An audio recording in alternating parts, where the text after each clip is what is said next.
Realm presents Bullet Catcher. Season 1, Episode 5.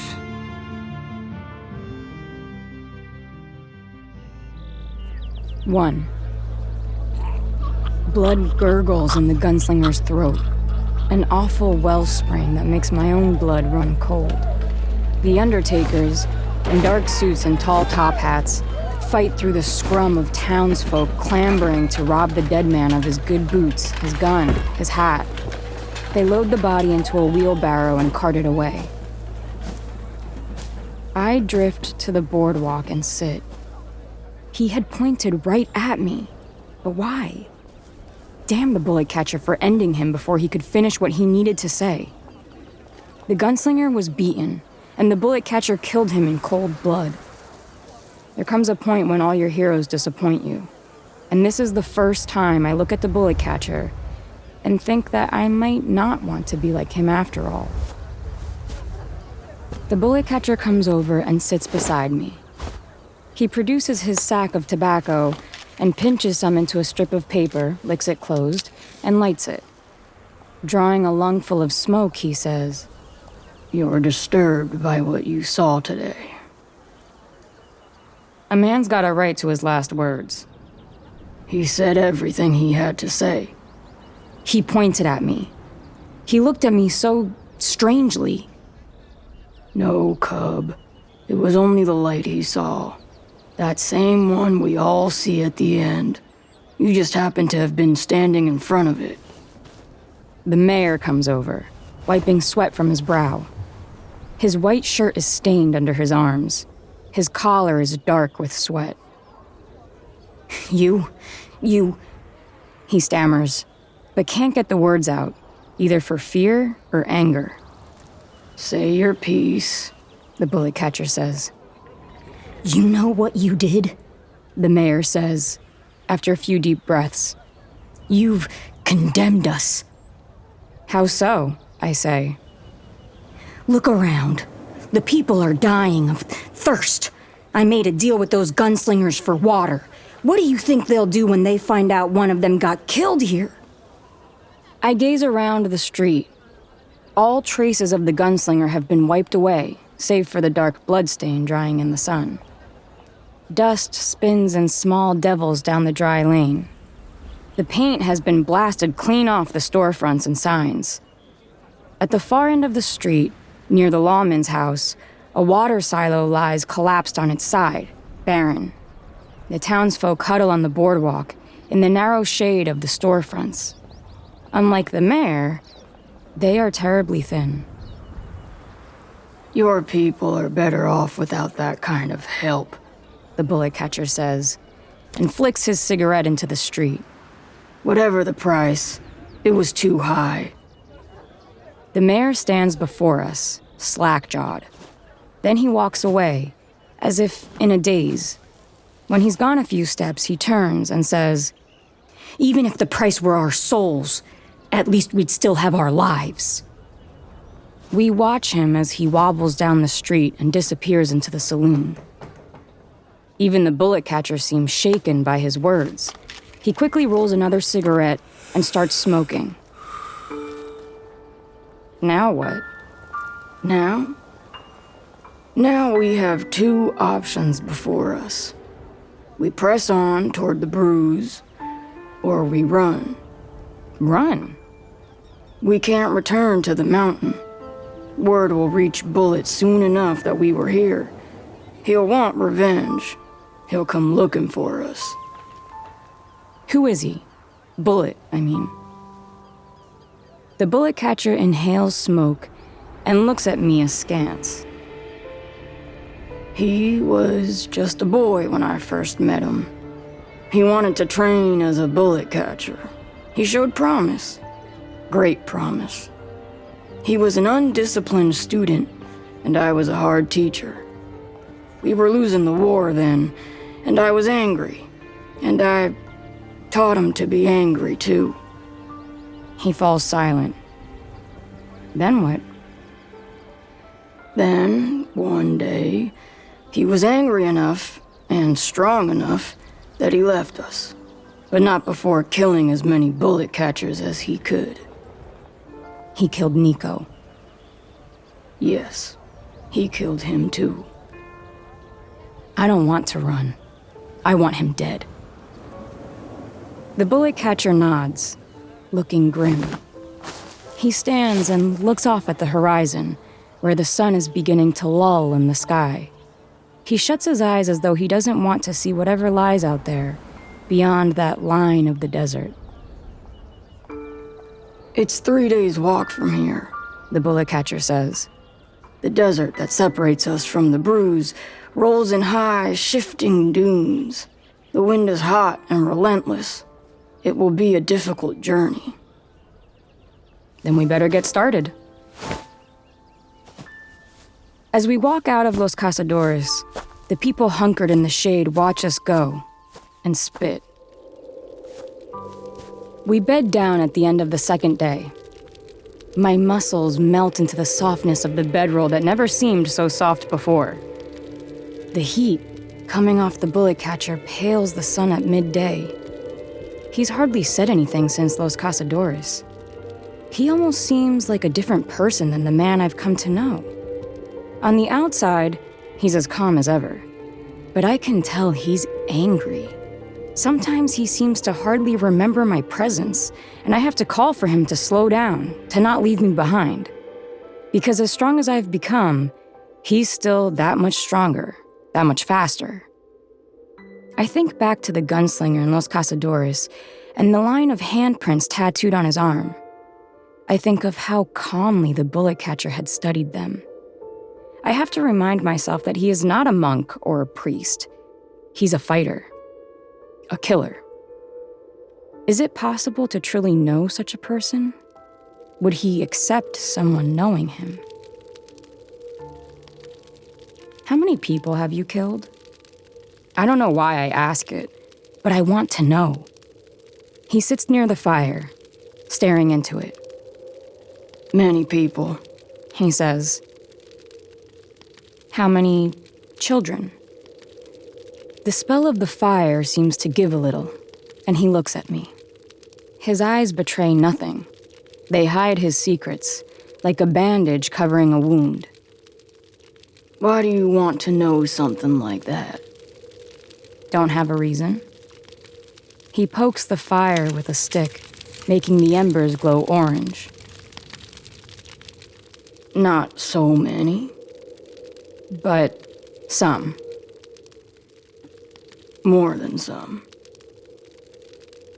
I look determinedly at him. I want you to know, whatever you've done in the past, I have your back, no matter what. His eyes look suddenly heavy and tired. He lies back and closes his eyes. Get some sleep, cub. Tomorrow will come whether we're rested or not. I look up at the night sky. At this moment, the bullet catcher feels as distant to me as the stars. Over our time together, I've come to think of him as something more than just my teacher. I've come to think of him as family. But sometimes it seems like a mirage. Real one moment, and the next, nothing more substantial than bands of heat rising from the desert, a trick of the eye. The fire dims and goes out. It's winter back on our mountain. I close my eyes and imagine the lake, the unbroken plain of ice water and the snow falling in curtains over the mountaintops.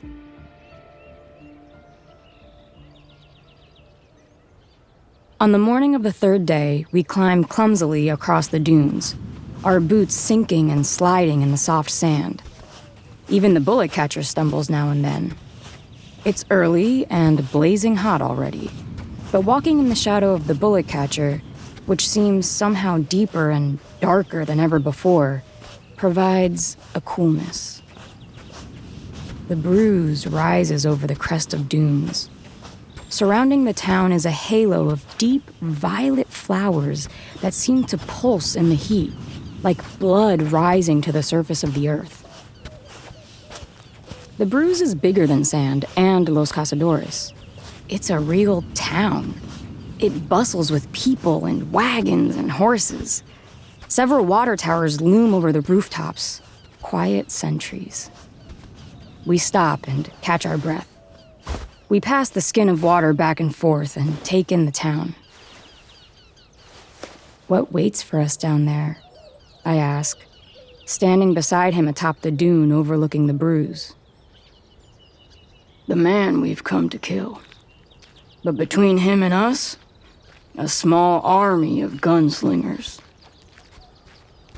We circle the town, stalking it. The Bruises is a gunslinger town, the bullet catcher says.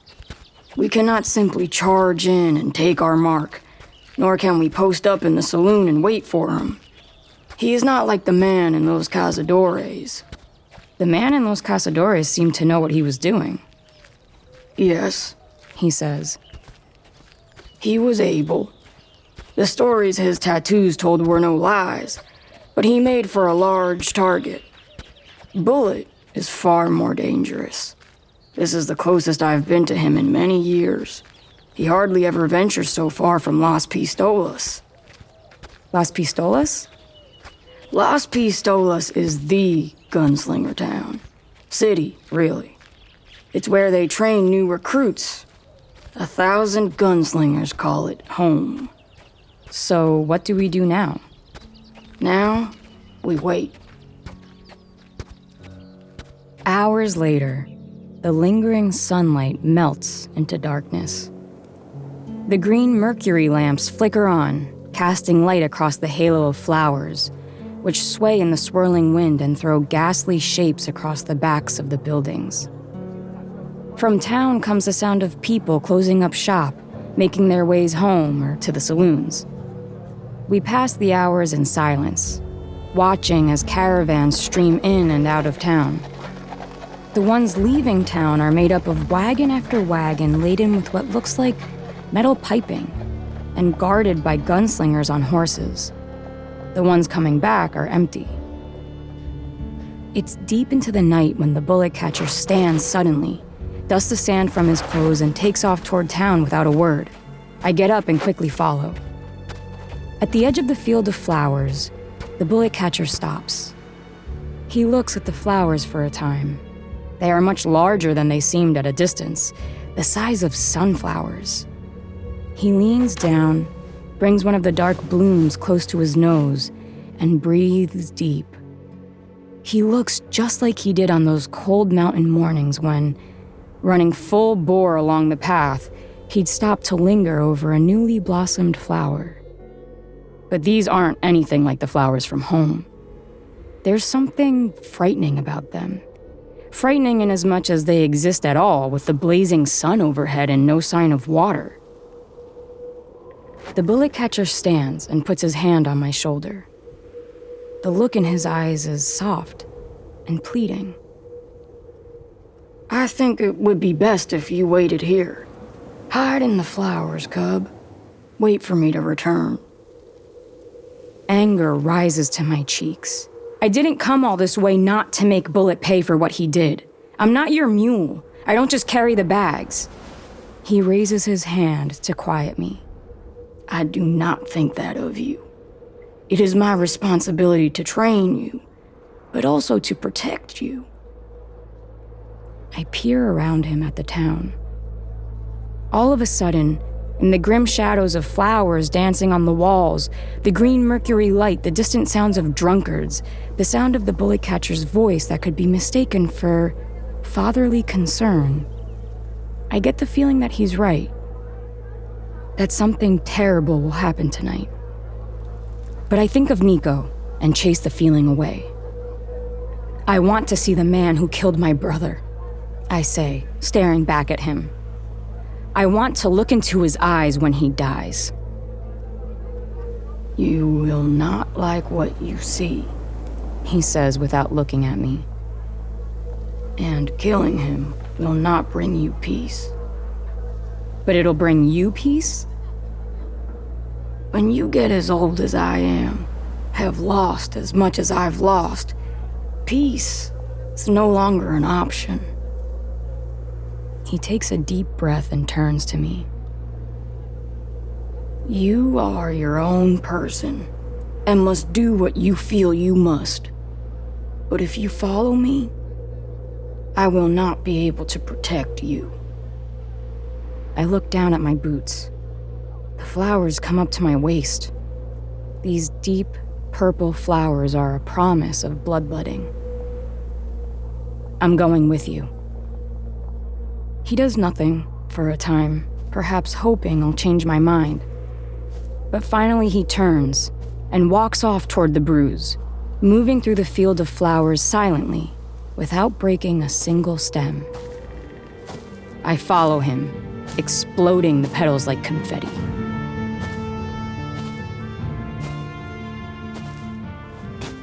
Two. Weaving through unlit alleys and the shadows at the edges of streets, we arrive in front of a small but swanky-looking hotel. Stone steps lead up to the glass doors. None of the windows are broken, and a pair of stone lions flanks the entrance. From inside drifts the sound of a honky-tonk piano and the wilted falsetto of a drunken chorus. Two broad-shouldered, strong-chinned men, crisscrossed with bandoliers, stand guard at the steps. The rest of the street is dark and empty. We stalk them from the alley across the street, crouching in the shadows, breathing through our noses, eavesdropping on their conversation. The bullet catcher's eyes shine, excited, focused. A controlled energy radiates from his body. I hold my breath and stare at the two men, as if it will make their conversation clearer. He's as smart and affable as any person I've ever met, boasts the one on the left with the angry-looking scar across his forehead. My little one wants a dog too, but I think she's too young. Don't think she could look after one proper. The other one says. He's squat and square, and in the moonlight looks like a chunk of uncut stone. Josephine, the blacksmith's daughter, her dog just had a litter. Sheepdogs.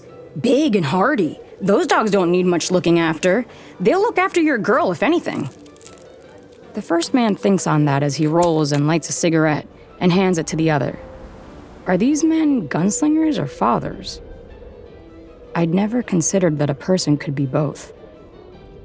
He'll be in there, the bullet catcher says. How can you tell? It's the nicest hotel in town, and the hotel wouldn't employ its own guards to stand outside in the cold all night. So how do we get in? The bullet catcher scans the building. It's a stone and wood facade, with large windows facing the street, crisscrossed with a metal fire escape.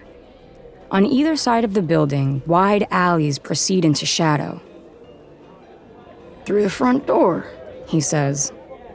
I want you to count to 10, and then you will go across the street to create a distraction for the guards. Then what? You'll see me before they do. When you do, hit the ground. Make yourself flat. The bullet catcher retreats into the alley, his words trailing after him, the tail of his coat flapping like a tattered cape. I start counting. 10 bullets on a belt, 9 bullets on a belt, 8. The bullet catcher's going to kill these men. 7. The man on the left has a dog. 6. Is not saving the man with the dog the same as killing him? 5. If they die, the dog will go hungry. The other one has a daughter, probably a wife. 4. Hard to believe, but I've never thought about actually killing a person. Not even Bullet. I always imagine the moment before I pull the trigger. Then my imagination skips to the end. The man dead in the dirt and me standing over him. It seemed such a heroic pose. 1. Pushing down my thoughts, I screw my face into what I hope is one of worry and skitter into the street. Help! I yell. Back at the orphanage, I shouted for help so often I was afraid of wearing it out. And Miko always came running. Until he was gone. Help me, please! I run over to the two men and collapse onto the stone steps. What's the matter, darling? the man with the dog asks. He's concerned. Actually concerned. I can tell. His eyes are big and kind at the sight of a frightened girl. It's my little brother. I was supposed to be watching him. I just turned my back for a moment, I swear. That's all right, sweetheart. You're working yourself up into a skinny little dust storm. This town ain't so big that your brother could have gone far. The other man, the one with the little girl, steps up to take a closer look at me. Come to think of it, he says, this one does look awful familiar. You and your family passing through? He turns to his partner and says, we see any other kids run by here today? The man with a dog, with the long, angry scar running across his forehead and eyes that are big and kind, doesn't have time to answer. The bullet catcher's arms rise from the shadows like death's scythe. I hit the ground, just like I was told. The bullet catcher grabs the man by the chin and shoulder and yanks in opposite directions. The man's eyes go wide. His neck pops. His body goes limp. The bullet catcher launches himself at the other man. I can only watch as he pins the man to the ground, his knees on his arms, and presses a hand over his mouth. The man screams into the bullet catcher's palm. With the elbow of his other arm, the bullet catcher presses down on the man's windpipe. Don't, I say as loud as I dare, and grab the bullet catcher by his coat. The bullet catcher looks up at me, and for a moment I don't recognize him. His eyes are dark, his pupils so big they make his eyes look black. The man on the ground reaches to his belt. Suddenly there's a knife in his hand. The blade flashes green in the mercury light. He thrusts it at the bullet catcher. But the bullet catcher is too fast. He intercepts the man's wrist and turns it awkwardly until it pops. I scramble for the knife and hold it to the man's throat. The bullet catcher's palm is over his mouth, keeping him from calling for help. You're beaten, the bullet catcher growls. Don't go making us have to kill you, too. The man's eyes are fierce, but he gives a curt nod to show he gets it. Get his guns, cub. I do as I'm told, tucking one into my waistband and holding the other on the man as the bullet catcher gets off him. The bullet catcher picks up the dead gunslinger and throws him over his shoulder easily. The alley, he says, and I hold the gun to the man as he stands and walks helplessly into the alley beside the hotel. Once we're in the shadows, the bullet catcher lets down the dead man's body, takes the gun I'd given him, and knocks the man out with a blow to the back of the head. The bullet catcher stands over the unconscious man and looks at me. Are you okay, cub? He asks. I look at the two men, one living, one dead. This is the largest role I've ever had in someone's death. A part of me wants to run away and vomit in the flowers, but I make my eyes leaden and try to pretend it doesn't bother me. The bullet catcher knows better.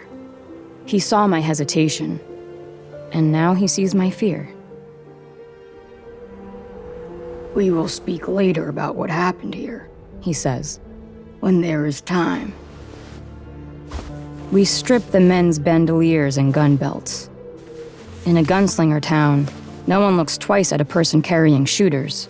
It's when you don't have them that people notice. Then he hands me a bandana and tells me to wear it over my mouth. They'll think I'm there to rob the place. They'll think you just got in and didn't want your lungs full of sand from the ride. We climb the front steps and push through the glass doors. A lobby bar occupies the first floor. Men in tuxedos and women in sparkling gowns stand in groups, talking and laughing. The women's gloved hands hold delicate stemmed glasses of the purest water I've ever seen.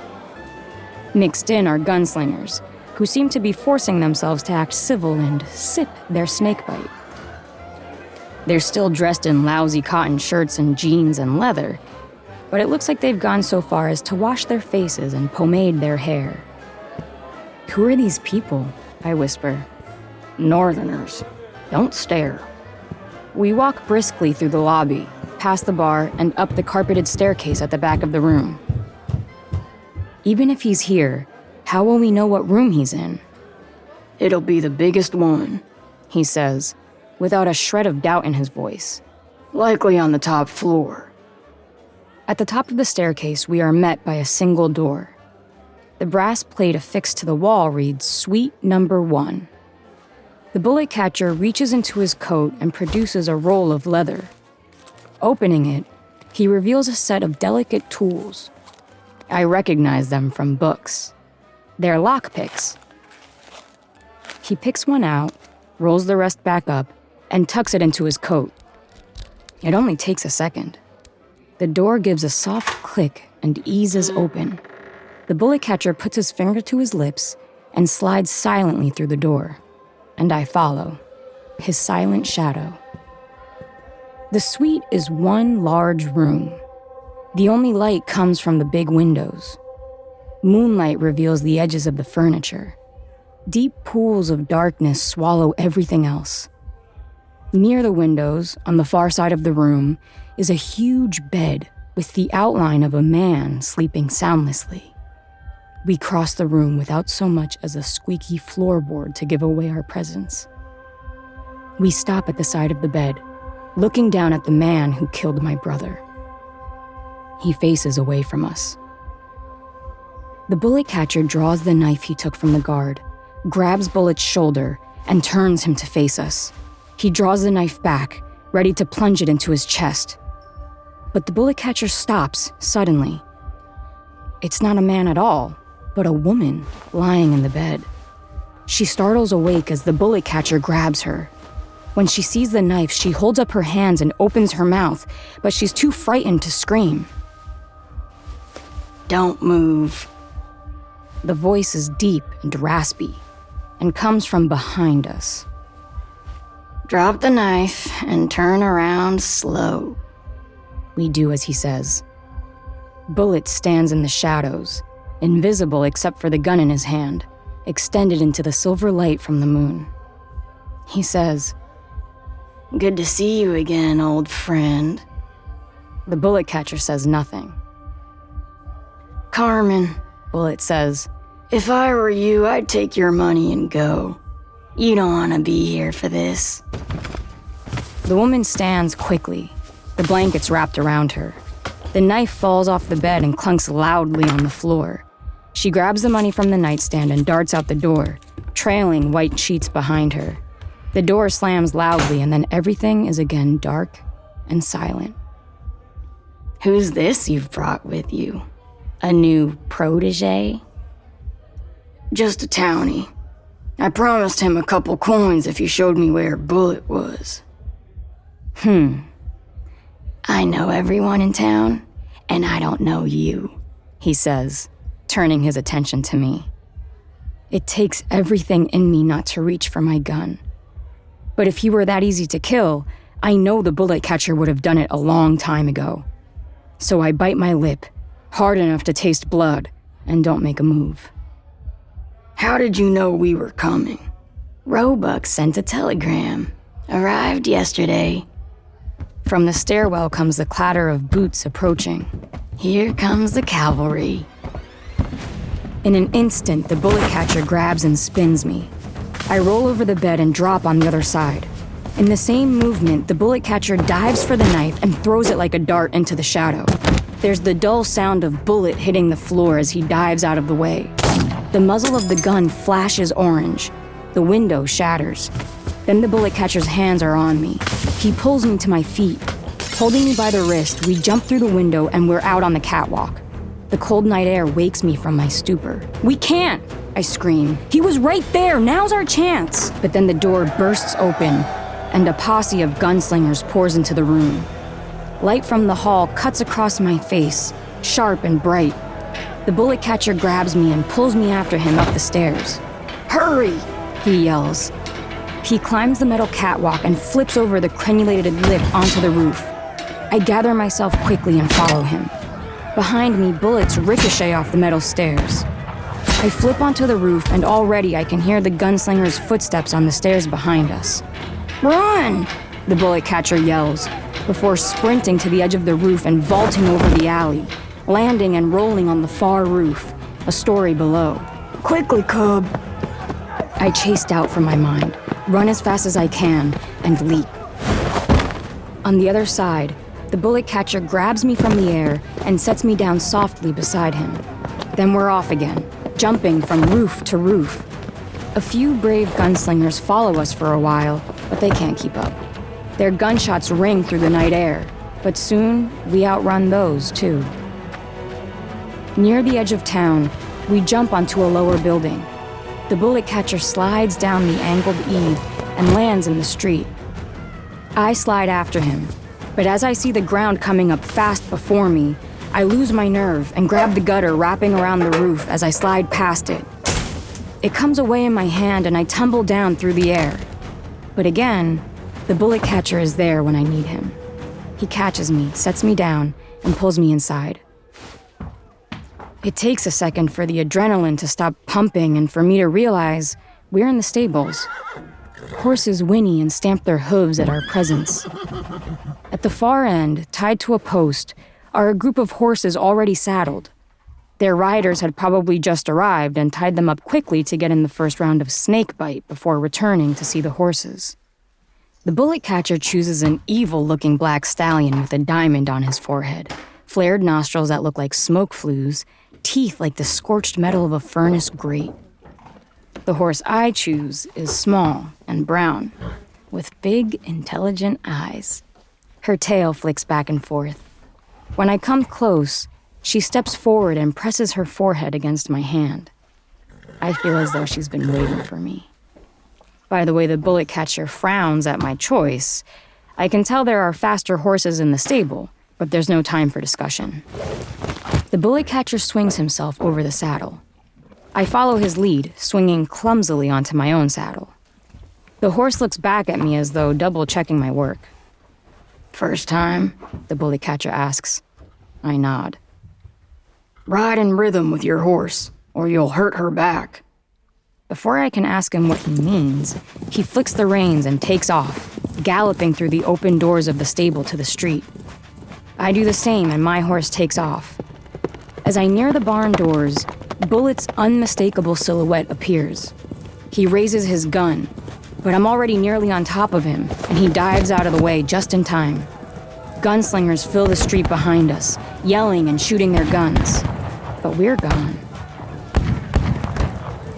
For someone who has only ever gone as fast as a slow wagon train, the speed is terrifying.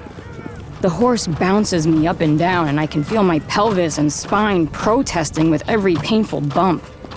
I shut my eyes and grab onto the horse's mane for dear life. The horse grunts with every bump. I'm hurting her as much as she's hurting me. The bandana comes loose from my face and flies away. "Open your eyes!" the bullet catcher yells. I force my eyes open. The bullet catcher has slowed to pull alongside me, screaming commands. "Keep your eyes open! Sit up in the saddle!"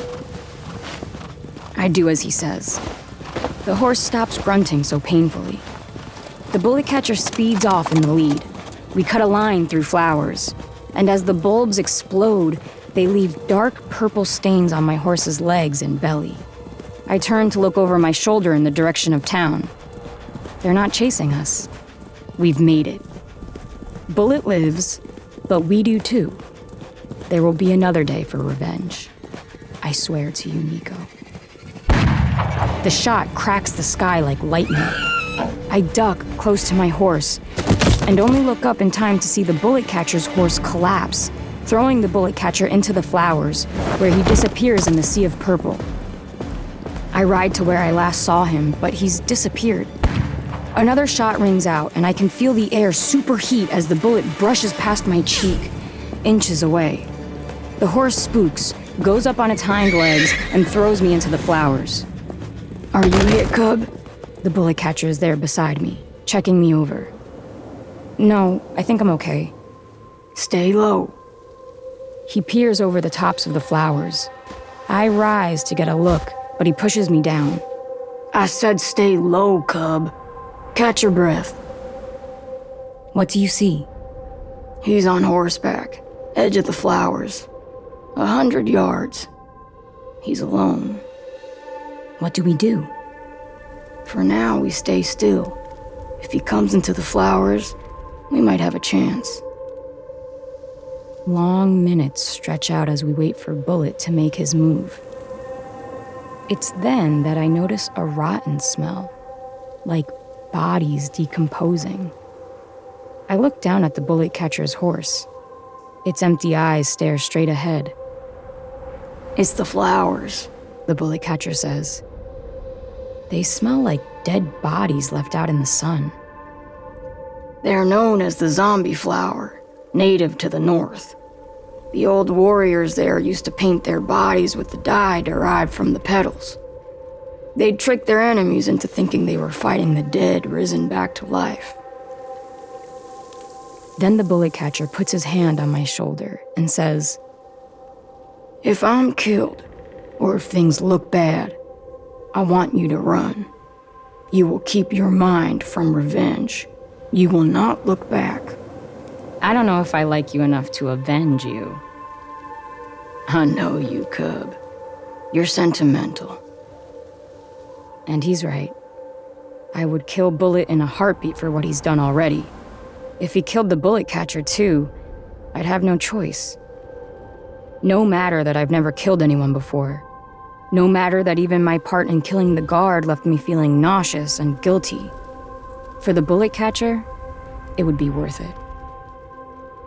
When I first ran after him, he was just a means of escaping my old life and a way of keeping Nico alive in my heart. But he's become more than that to me. He's family. I am sentimental like that, exactly. And I'm about to tell him as much, but I don't have the time. Bullet's voice comes startling out of the dark. "Come out, old man. Let's finish this." The bullet catcher puts his hand on my shoulder and pushes me lower into the flowers. But I have to see what's happening, and I dare to peek anyway. There he is, on the far side of the field. Back in the hotel, the shadows and my fear made him seem huge, 8 feet tall. But he's not that at all. He gives his horse a small kick and wades into the flowers. I still can't make out his features, but he's slim, tall, but certainly no giant of a man. The bullet catcher doesn't seem to breathe. I don't breathe either. "I wish you wouldn't insist on playing games." Bullet's voice is amiable but annoyed, like a schoolboy scolding one of his schoolyard friends. There's a soft sound, as if a small breeze had passed over the field, and when I turn to where the bullet catcher was crouched a moment ago, he's gone, with just the indents of the toes of his boots left in the earth. I look back toward Bullet. His horse stands still. He's fallen silent and his gun is cocked and at the ready. There's a sudden disturbance in the flowers beside the horse. Bullet turns, but too late. The bullet catcher is a dark streak against the sky as he leaps. They fall in a heap into the flowers. Then I hear the fighting, the soft, wet sounds of fists, spilling blood across knuckles and flowers, breath knocked from lungs, bodies tumbling across the ground. All I can see are flowers shaking with excitement until they pull apart and scramble to their feet. Bullet's back is to me as he draws his revolvers and fires. He empties both chambers, 12 shots in a second flat. They are so close to one another that the bullet catcher has no time to catch or bend the bullets, but he manages to dodge, reading the tornado of the gunslinger's moves. This is nothing like the duel in Los Cazadores. Here, each man thinks only of killing the other. The shots come so close together they sound like cannon fire. I move closer, weaving around the tall green stalks, trying to not so much as bend them, lest I draw Bullet's attention. Maybe I can sneak up behind him. Then it happens. The most unexpected of all things. The bullet catcher grunts, spins half around, and falls. The bullet catcher told me that if he went down to turn tail and run, to not look back. But until now, I thought it impossible that anyone could shoot him. Bullet rises from his half crouch, holsters one of his guns, and reloads the other slowly as he approaches the flattened bed of flowers where the bullet catcher lies. His back is still to me as he stops and looks down at the bullet catcher. He's saying something, but my ears are ringing from the gunfire. He spins the chamber of his revolver, flicks it closed, and aims. I'm running. Caution abandoned, I bolt full tilt through the flowers toward them. I draw my shooter. Bullet doesn't make any sign that he hears me. His ears must be ringing, like mine. Just a few yards away, I stop and level my gun at the back of his head. I don't think about my guilt over the guard in town. I don't think about how I'll feel after killing this man. I think about Nico. I think about the bullet catcher. My ears burn. My eyes sting with salt. My nose is full of smoke. I chose him. He let me stay. Just because I came to him nearly grown, did that make me any less his? Him any less mine? In my mind, I hear the bullet catcher saying, "Run. Keep your mind from revenge." Just then, Bullet turns a fraction toward me. There's something in the shape of his nose and ear, the arc of his eyebrow, that I recognize. But there's no time to think. The gun goes off in my hand. It doesn't make a sound, but my hand tingles from the explosion. Bullet's head pitches forward and he grabs his cheek. The blood pours between his clenched fingers, but I've missed. It was just a glancing hit. My fingers fumble clumsily with my gun, opening the chamber and trying to find a bullet to reload. The gunslinger half turns and raises his gun at me. His face is squeezed into an expression of pain and anger, but when he sees me, his eye goes wide and his jaw slack. "Imma?" he says. I look up. The gun drops from my hand. Nico?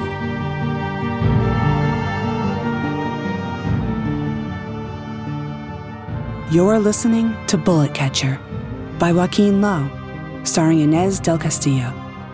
Produced by Realm, your portal to another world. Realm. Listen away. Bullet Catcher is written by Joaquin Lowe. It is produced by Lydia Shama and executive produced by Julian Yap and Molly Barton.